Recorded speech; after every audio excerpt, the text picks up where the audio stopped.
Hey friends, welcome back to another weekly update, week number 41 in the series of weekly updates here on Trade Stock. Excited to have you back with us. Happy Friday, or happy any day you're listening to this. Hope you're having a good one. Hey, our weekly update is powered by Crest Commercial Equipment. Super excited for this partnership and what we've done with it. I keep being amazed every week. This week I was down in San Luis Obispo and we rolled out Crest equipment to about 15 of our brand new team members who've been maintaining properties and communities in San Luis Obispo with gas-powered equipment for years, decades in some cases. And the transition to electric has been a little bit rough for them, but here we are 3 weeks in, and it's been really an incredible sight to see. Started off with a lot of resistance, a lot of challenges, frustration, too many battery changes, et cetera, et cetera. And here we are looking back, and I was down there this week getting some feedback, and everyone's, for the most part, come around to saying, yes, the electric equipment is better. Hearing that from teams who have been using gas-powered equipment for decades, their entire career, is pretty empowering. It means that the equipment we're dispatching and deploying into the field is actually having a commercial level adoption. Big shout out to Crest. They are our all-in partner. The main reason behind that is we wanted to go all in with one brand. We picked Crest. I got to tell you guys, I'm very, very happy with that because the platform that we're building on with Crest is going to lead us into the autonomous robotics age faster than anything else. And that's a great segue into the keynote from Jensen Huang of NVIDIA. So this week, NVIDIA had their big GTC conference. I think that's what it's called, GTC. And it's amazing. They had 400 companies sponsor this event. Every AI company you could think of, and probably many that you had no idea that existed, were at this event. And the big takeaways from Jensen is that agents are the new workers. This is something that people have been talking about, and really I think people have gotten this a bit wrong. They keep saying that like AI is going to take jobs and agents are going to do this, and here we go. And they've been saying that for maybe a good year or two. Well, we're actually seeing it happen. We're seeing it where the agentic system and AI platform is actually being built so it can do things without being prompted. So imagine a customer calling in and requesting a job, and an AI answering that phone call and pricing that job and sending them a quote completely without a human being involved. It's a scary thought, right? Well, it's happening in many businesses today, and it's coming to the landscape industry. Now imagine that customer approves the bid, that AI then schedules the crew and dispatches the crew.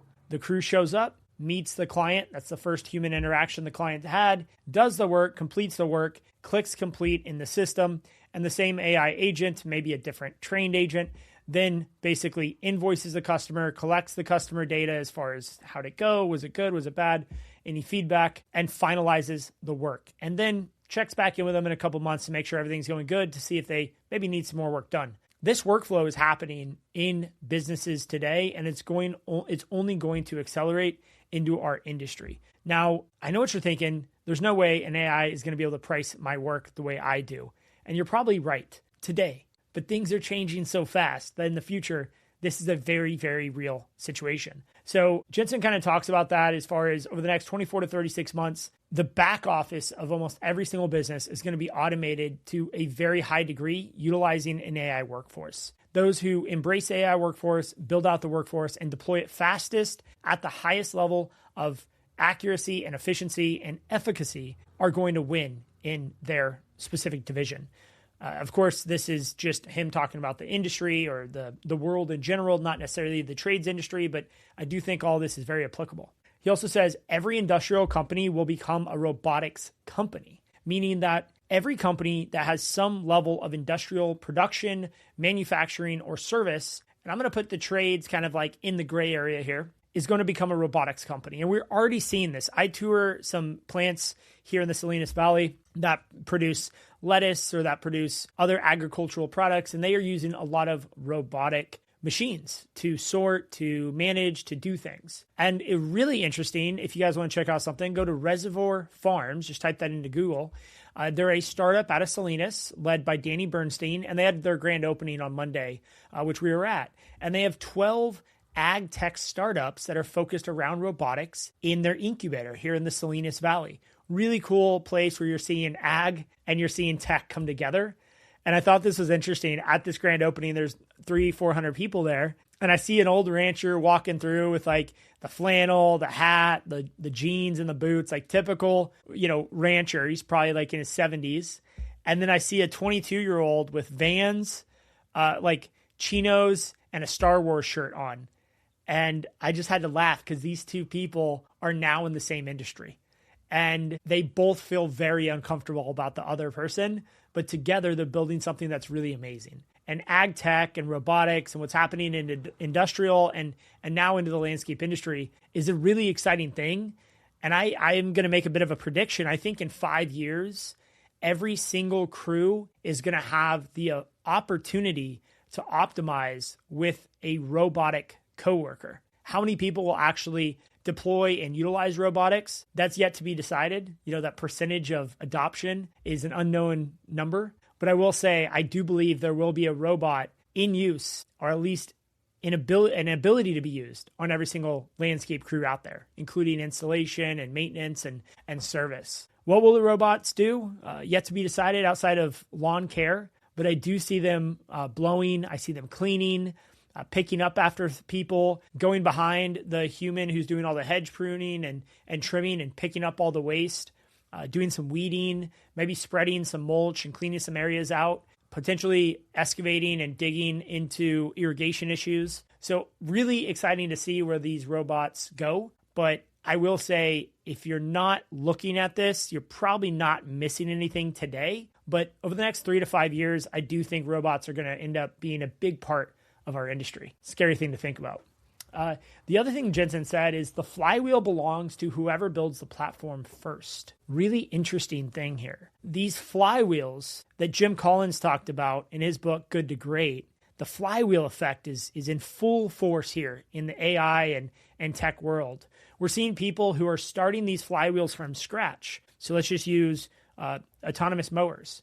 There's a few pioneers 10, 15 years ago who started to test out and move the flywheel very slowly in autonomous mowing. And then as it started to pick up speed, more and more people joined the platform of autonomous mowing, and that flywheel started to pick up. Those who build the flywheel will ultimately own the platform. So if you're thinking about starting something and you're thinking about a startup or something like that in a new industry or a new sector, now is a great time to start. The other thing that I'll hit is the companies that govern their data will capture the gains later. So you may not realize how valuable the data is, but here's a good example. So YouTube is basically starting to take machine learning and take it to a whole new level with Gemini and what they're doing at Google. It's really incredible. So one of the things here is if you have a ton of data about how your team operates, how many acres they mow every day and how many hours they spend and exactly the activities that happen day in and day out. That is going to be extremely valuable in the future as you start to train your AI or robotic workforce. This data component is going to become like gold in the future. And we all have heard that, protect your data and own your data and all this stuff, but I do think as we look into the future, it's only going to get more extreme as AI and robotics start to take over. So if you guys are feeling like you're falling behind a little bit, don't stress too much on that, because as long as you're taking actions every day or every week, even if it's the smallest action like tuning into this podcast, you are on the leading edge. So I just want to say that because I know sometimes these weekly updates can make it feel like everyone's doing all this stuff and man, why is my team not doing this? The truth is things are happening quickly, but they're not happening overnight. This is going to be one of those things that's going to be like, it's going to be 10 years and then all of a sudden everything's going to be changed. Just make sure you're making progress every week and ideally just a tiny little step every single day. Right now, the best thing you could be doing is educating yourself. And if you're listening to this, that's exactly what you're doing. The other thing I wanted to share this week, kind of getting away from the technology side, is town hall meetings that we've been doing in K&D. We started these in 2026 and I've really enjoyed them. Every month I bring my management team together for a town hall, just what's going on in the business. And it's really more of an opportunity for everybody to ask questions. I set up a Q&A the day of. Everyone can ask questions anonymously if they'd like. about the business. Hey, where are we going? What's the plan with Slow? What's our geographic expansion strategy? What are the biggest opportunities in the company over the next 3 to 5 years?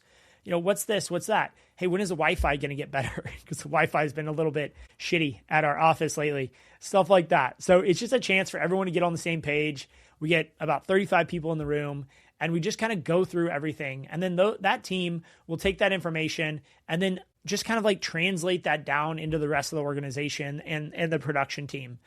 Every month we get the entire company together as much as possible for a little bit of an activity. We have pizza or tacos or something, but the town halls is really the area where the most knowledge lies and the most opportunity to align the team lies. So no matter how big or small your team is, if you aren't doing monthly town halls, I'd really encourage it. And if you guys want the agenda, it's pretty simple. First off, as the CEO it's pretty much the CEO or president, whoever's in charge of the company, this is your job to run this meeting. Don't like put it off to someone else. Like, you should be putting the agenda together and presenting the agenda. No one else. It starts off with a bit of an update. Hey, here's what's happened in the last month. Are we on track or off track for our goals? Financially, from a hiring perspective, from a growth perspective and sales perspective, from a profitability perspective, from a bonus perspective, are we on track or off track?